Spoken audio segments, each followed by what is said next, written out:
Let me tell you something hard but necessary. Not everyone in your life truly cares about you. Some people are simply attached to your energy, your attention, or what you can do for them. And the most dangerous part, they'll smile in your face while slowly draining your self-worth behind the scenes. You think you're building a connection, but you're actually carrying a weight that's breaking you. So today, I'm pulling back the curtain. I'm going to walk you through 8 toxic behaviors that don't just hint, they prove someone doesn't really care about you. And if you see these patterns in your life, this isn't your cue to beg for change. It's your wake-up call to rise, reset, and reclaim your power. Because you deserve more than empty words and shallow loyalty. You deserve people who show up, speak life into you, and honor your worth, not just when it's easy, but when it's inconvenient. So stay with me. Hear every word. Because what you're about to learn could finally give you the clarity to let go of the people who were never really there to begin with. You ever notice how some people always manage to take a shot at you, but wrap it up in a joke? They say something slick, something sharp, something that cuts just deep enough to make you pause, and then they follow it up with, relax, I'm just playing. No, they're not playing. That's not humor. It's disrespect in disguise. And the moment you laugh along just to keep the peace, just to avoid the confrontation, you give them permission to keep doing it. Here's the truth. People who care about you don't weaponize words. They don't make you the punchline in front of others. They don't make you feel small so they can feel big. But people who don't really care, they'll mask their contempt and sarcasm. They'll say it was just a joke when you confront them, because that's easier than owning their behavior. And if you've been trained by life, by childhood, by past pain to minimize how things make you feel, you'll ignore it. You'll tell yourself not to be so sensitive.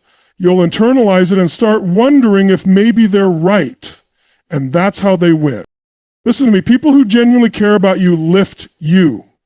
They speak life into your name when you're not in the room. They protect your dignity, especially in public. So when someone repeatedly disrespects you and hides behind a smirk, they're not trying to be funny. They're testing your boundaries. And if you don't stand up for yourself, those little cuts add up. They become wounds. And those wounds turn into stories you start telling yourself. Maybe I'm not enough. Maybe I deserve this. Maybe it's not a big deal. No, it is a big deal. It's a huge deal. Because someone who truly loves and respects you will never laugh at your pain. They'll never use your insecurities as ammunition. They'll protect your heart, not poke at it for entertainment. So if you're feeling the sting of just a joke more than the safety of respect, don't ignore that. That's your gut talking. That's your intuition sounding the alarm. And the longer you allow that behavior, the louder the message you send. You can keep treating me like this. Change the message, change the standard. Because you don't need people who joke at your expense. You need people who defend your light, even when no one's watching. Because love doesn't mock. Love protects. You ever notice how some people suddenly get real warm, real responsive when they need something from you?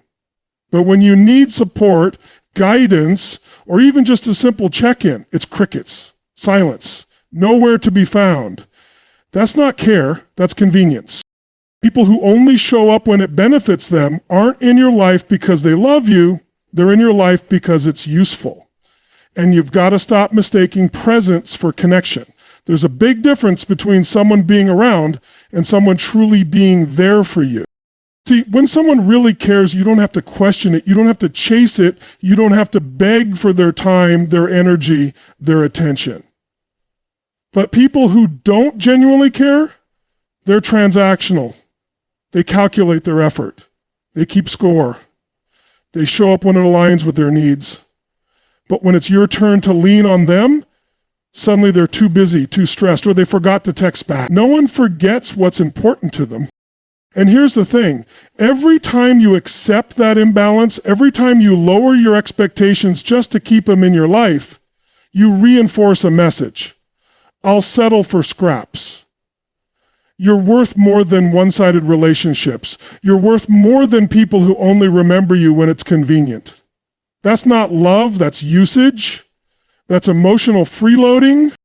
Caring isn't measured by grand gestures, it's measured by consistency. It's not about who's around when everything's going right. It's about who's still standing with you when everything falls apart. And if the only time someone calls is when they need a favor, or they want validation, or they want to download their stress onto you, but vanish when the roles reverse, pay attention to that. That's not support. That's extraction. You have to ask yourself, if I stopped giving, would they still be here? As real ones, they give without keeping score. They ask how you're doing, not just what you're doing. They check in when they feel your energy shift. They care without needing something in return. So don't confuse being useful with being loved. If someone only pulls you close when it suits them, it's not affection, it's access. And access without respect is just exploitation. Have you ever opened up to someone, shared something real, something raw, and instead of being met with understanding, you're hit with you're overreacting or just being too sensitive? That right there is emotional gaslighting. It's one of the clearest signs that someone doesn't actually care about how you feel. They just care about controlling how. See, when someone constantly twists your words, makes you question your own reality, or flips the blame back on you, that's not love. That's not empathy. That's manipulation dressed up as reason. And when it happens often enough, you stop trusting your gut. You start second-guessing everything. Maybe I am too emotional. Maybe I did take it the wrong way. Maybe it really is my fault. Let me tell you something. You are not crazy for feeling what you feel. Your emotions are valid. And anyone who truly cares about you isn't going to shut them down just because they're uncomfortable. People who care, they lean in when you're hurting. They don't minimize your pain. They make space for it. But when someone doesn't really care, they don't want to deal with the responsibility of how their words or actions affect you. So they deflect. They make you the problem. Not because you are, but because it's easier than facing the truth. And the more you allow that, the more you'll lose connection with your own truth. You'll start to rely on their version of events, their definition of what's okay and what's too much. That's how people lose themselves, not overnight, but slowly, piece by piece, every time they swallow their voice to avoid conflict. You've got to protect your reality. You've got to stand firm in what you know to be true. If someone constantly makes you feel like your emotions are an inconvenience or worse, a weakness, they don't care about your heart.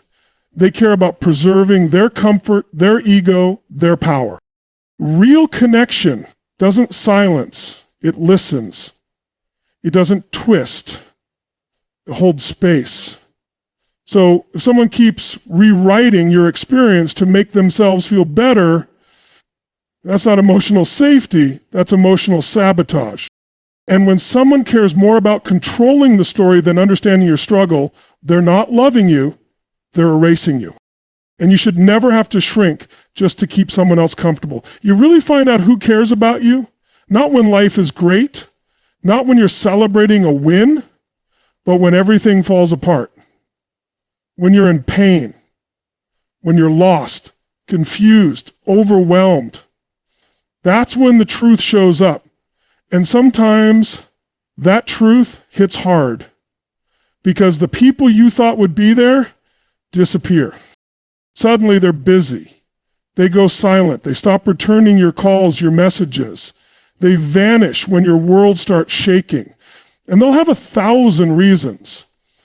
But here's the thing, people make time for what matters. And if you matter, you don't get silence during your struggle. You get presence. You get someone who checks in, who shows up, who sits with you in the mess, not just when the spotlight's on you, but when the lights go out. But when someone doesn't really care, They don't want to be around when you're not at your best, because showing up in your pain requires effort. It requires empathy.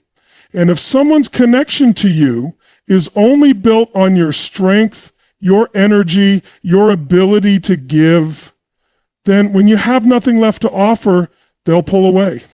You've got to be willing to see that for what it is, because it hurts when someone you trusted vanishes when you need them the most.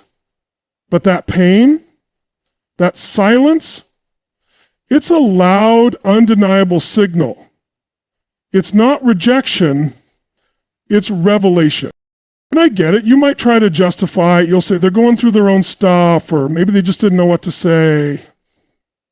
But listen, people who care find a way. Even if they don't have the perfect words, they let you know, I see you. I'm with you. You're not alone. That matters more than you know. Because when you're at your lowest, you're not asking for someone to fix it. You're asking for someone to stand beside you while you figure it out. And anyone who can't be bothered to show up during your storm doesn't deserve a front row seat in your sunshine. So if you're struggling and they disappear, don't chase, don't beg, don't rationalize the silence. That absence tells you everything you need to know. Because people who truly care don't run from your pain, they run toward it. Real love, real care. It's not something you should have to earn. It's not a reward for good behavior, and it's not something that gets withdrawn the moment you say no, set a boundary, or stop playing along with someone else's script. But when someone doesn't truly care, they don't offer love, they trade it. Conditional affection of the strings attached. But that's not connection. That's control. You know the pattern. When you're doing what they want, saying the right things, showing up how they like, you get praise, attention, warmth. But the moment you express a need of your own or speak your truth, suddenly the energy shifts. They go cold, they pull back, they withhold love to punish you. And it's subtle sometimes, it's not always dramatic. But it cuts just as deep. Over time, that kind of behavior trains you. You start adjusting yourself to keep their approval. You start walking on eggshells. You monitor your tone, your choices, your truth, just to keep the peace. And before you know it, you're not in a relationship anymore. You're in a performance. You're auditioning for love that should have been yours without a price tag. People who care don't make their presence conditional. They don't hang affection over your head like a reward. They don't make you feel like you have to be perfect, agreeable, or endlessly available just to be worthy. That's not love. That's control wearing a smile. And here's the dangerous part. When you've been in that dynamic long enough, you start to believe it's normal. You start to believe that love always costs something. That in order to be loved, you have to shrink, please, or comply. That's a lie. You were not put here to beg for affection or barter for belonging. You are not a transaction. You are not a tool.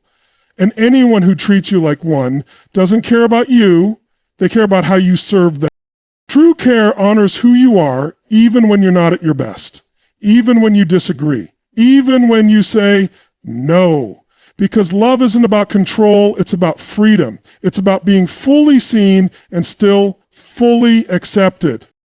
And if someone makes you feel like love must be earned, then what they're offering you isn't love, it's leverage.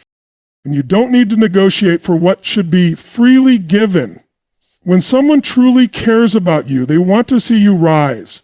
They want to see you evolve, stretch, level up, not just because it makes you better, but because it brings you closer to the life you're meant to live. But when someone doesn't really care, your growth becomes a threat.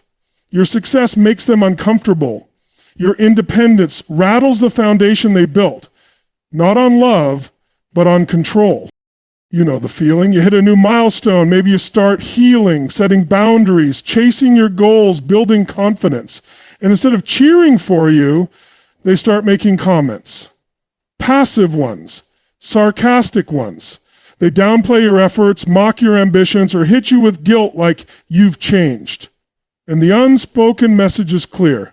Stay small.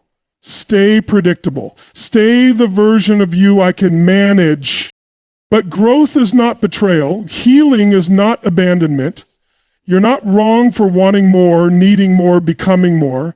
And anyone who truly cares about you celebrates that. They don't punish you for it. When someone feels threatened by your evolution, it's not because you're doing something wrong. It's because your light exposes where they've stayed stuck. And that's not your burden to carry.